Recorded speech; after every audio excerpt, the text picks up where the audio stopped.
मुख्यमंत्री से बात करना चाहिए तो धरना प्रदर्शन करने का काम करते हैं। ये घरेलू आंसू बहा करके किसको दिखाना चाहते हैं? तो लग रहा है कि सरासर जंगल राज रिटर्न है। सर में आदमी सुरक्षित समझता है और उसके बाद भी उसको हत्या हो जाता है। पटना दानापुर कोर्ट में पेशी के दौरान एक व्यक्ति की हत्या हो जाती है, इस पे क्या कहते हैं? देखिए, बिहार जो है से कि अराजकता की ओर बढ़ चला है। ये दानापुर के जो घटना है, अभी कोर्ट परिसर में जिस तरह से अपराधियों ने पुलिस संरक्षक के बीच में चल रहे हैं, मुजरिम जो भी मुजरिम थे, कोर्ट तय करता है कौन मुजरिम है कोई मुजरिम नहीं है, लेकिन कोर्ट परिसर में इस तरह का दिन दहाड़े हत्या होना बिहार अराजकता की ओर पूर्णतः अग्रसर है और पूरा अराजकता से भरा पड़ा है। ऐसी घटना रोज हो रही है, लेकिन सरकार की इससे कोई लेना देना नहीं है। जनता की कहाँ हत्या हो रही है।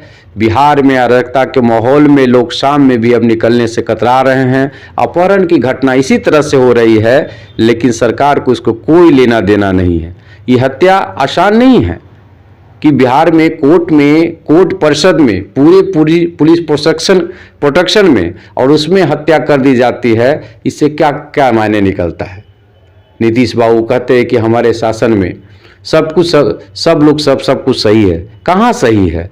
ऐसी घटना आप देख लीजिए, कुछ दिन पहले फुलवारी शरीफ में भी मैंने कानून से इतना विश्वास उठ गया है, पुलिस प्रशासन से इतना डर के भय खत्म हो चुका है लोग कि एक जैसे कि दलित परिवार के घर में जाकर के दबंगों ने दबंगता पूरे परिवार को पीटने का काम किया, पूरे उसके बच्चे को पीटने का काम किया है। ये क्या तमाशा बन गया बिहार में। ये फुलवाड़ी से यहाँ थाना से सटे हुए मात्र 2 से 3 किलोमीटर उस पर हिनूनी गांव है, जहां दबंगों ने एक छोटी सी बात के लेकर के पूरे दलित बस्ती में जा करके छोटे छोटे बच्चों को उन्होंने पीटने का काम किया। छोटी बच्चियों के साथ जैसे कि छेड़छाड़ करने का काम किया गया और इस पर जैसे कि पुलिस एकदम खामोश देखती रही। पुलिस इतने दबाव में है कि दलितों को सुरक्षा देने में असक्षम है। जहां जाते हैं फुलवाड़ी के विधायक जाते हैं, एक चीज और हाशिए पर लगता है। कुछ विधायक है, कुछ मंत्री हैं जो सरकार में रहते हुए उल्टे क्राइम जब होता है तो उसको अंकुश लगाना चाहिए, मुख्यमंत्री से बात करना चाहिए तो धरना प्रदर्शन करने का काम करते हैं। ये घरेलू आंसू बहा करके किसको दिखाना चाहते हैं?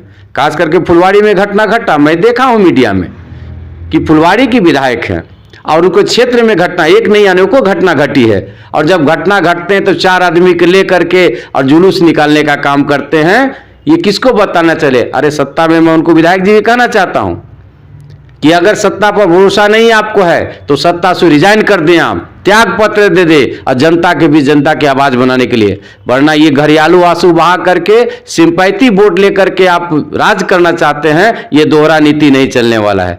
पूरे बिहार में लूट खसोट की आलम बन चुका है आपका। रोज अपहरण की घटनाएं हो रही है, लेकिन सरकार कहाँ है? ना बचाती करते, ना फंसाते हैं, ना बचाते हैं। सब काम कर रहे हैं। बड़े छोटे मियाँ की सरकार है। ये सरकार अपने बचाने में, परिवार को पोषने में और अपने सत्ता को कुर्सी पर बचाने के लिए ये जनता को राम के भरोसे, जो कहते हैं राम के भरोसे छोड़ दिया, भगवान के भरोसे बिहार में जनता को छोड़ दिया गया। ये सरकार हमारे बिहार का। दानापुर कोर्ट परिसर में एक कैदी की हत्या हो जाती है, इस पे क्या कहते हैं? देखिए, जो भी हुई है उसकी जितनी भी निंदा की जाए कम है, क्योंकि जिस कैदी की हत्या हुई है उसकी भी पृष्ठभूमि कैदी गुंडा की ही है। लेकिन कोई भी अपराधी पुलिस सुरक्षा में किसी कैदी की हत्या कर दे, ये तो लग रहा है कि सरासर जंगल राज रिटर्न है। और इस सरकार में लॉ एंड ऑर्डर ध्वस्त हो गया है। और मैं पटना हाई कोर्ट में उच्च न्यायालय में अधिवक्ता हूँ। दानापुर किसी भी कोर्ट परिसर में गरीब गुरबा भी आते हैं, इस तरह से गोली चलने लगेगी तो आम जनता भी सुरक्षित नहीं है। तो कोर्ट परिसर की सुरक्षा बहुत ज़रूरी है। सरकार को इस पे निर्णय लेना चाहिए। ऐसे अधिवक्ता संघ से भी हम लोग कहेंगे कि भाई आप अपने स्तर से वहाँ के पदाधिकारी के द्वारा ऊपर कंप्लेन कीजिए कि इस तरह की घटना कोर्ट परिसर में ना हो। ये आपका शुभ नाम सर? हमारा नाम हुआ संजय कुमार, अधिवक्ता पटना उच्च न्यायालय। दानापुर कोर्ट में जो अधिवक्ता है वो कितना सुरक्षित है? सुरक्षित है ये नहीं है। जब कैदी सुरक्षा के अंदर में मारा जा रहा है तो अधिवक्ता कितना सुरक्षित रहेगा? कभी भी किसी जगह कहीं भी हत्या हो सकता है।